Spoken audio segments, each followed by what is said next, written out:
नमस्कार दोस्तों। हिंदू धर्म में प्रदोष व्रत का बहुत अधिक महत्व होता है। प्रदोष व्रत भगवान शंकर को समर्पित होता है। प्रदोष व्रत में विधि विधान से भगवान शंकर की पूजा अर्चना की जाती है। ऐसा कहा जाता है कि वार के अनुसार जो प्रदोष व्रत किया जाता है वैसे ही उसका फल प्राप्त होता है। बुधवार के दिन पड़ने वाले प्रदोष व्रत को बुध प्रदोष व्रत कहा जाता है। मान्यता है कि प्रदोष व्रत में व्रत कथा का पाठ अवश्य करना चाहिए।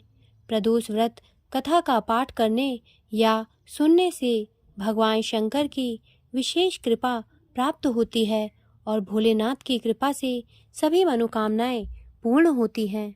बुध प्रदोष व्रत की कथा इस प्रकार है। बहुत पुरानी बात है। एक पुरुष का नया नया विवाह हुआ था।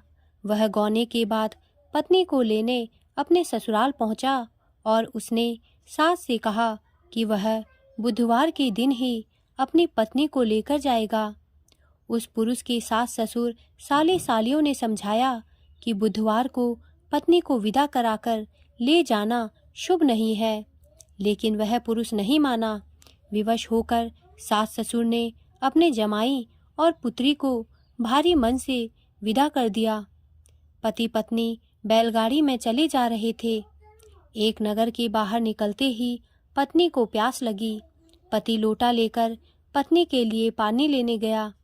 जब वह पानी लेकर लौटा तब उसने देखा कि उसकी पत्नी पराये व्यक्ति द्वारा लाए गए लोटे से पानी पीकर हंस हंस कर बात कर रही थी। वह पराया पुरुष उस ही व्यक्ति की शक्ल सूरत वाला था।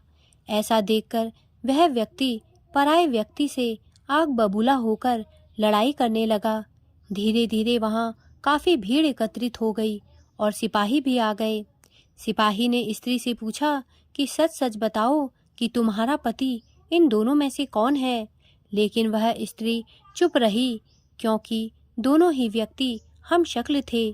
बीच राह में अपनी पत्नी को लूटा देखकर वह व्यक्ति मन ही मन शंकर भगवान से प्रार्थना करने लगा, हे भगवान, मुझे और मेरी पत्नी को इस मुसीबत से बचा लो।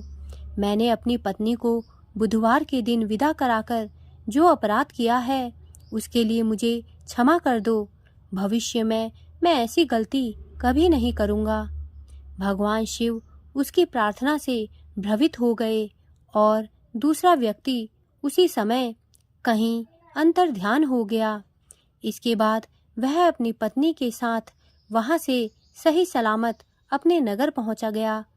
इसके बाद से दोनों पति पत्नी नियम पूर्वक बुधवार के दिन प्रदोष व्रत को करने लगे। दोस्तों, मेरे द्वारा दी गई जानकारी यदि आपको अच्छी लगी हो तो कृपया मेरे चैनल को सब्सक्राइब करें तथा मेरे वीडियोस को लाइक करें। धन्यवाद।